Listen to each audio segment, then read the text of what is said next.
Oggi ho avuto un enorme piacere di partecipare a questo tavolo ricco di suggestioni sull'assistenza familiare perché? Perché abbiamo messo intorno al tavolo, oltre che alle istituzioni,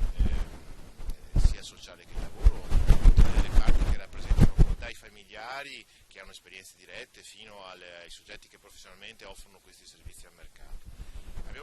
Abbiamo condiviso informazioni importanti, per esempio abbiamo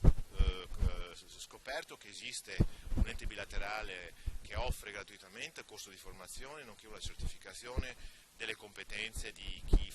poi va nelle famiglie a offrire questo servizio preziosissimo per i nostri cari.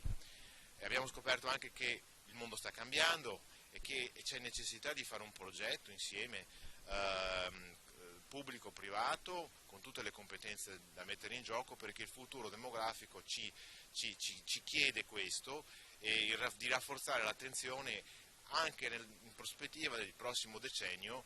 e delle nuove sfide che ci pone il prossimo decennio, anche rispetto alla programmazione comunitaria che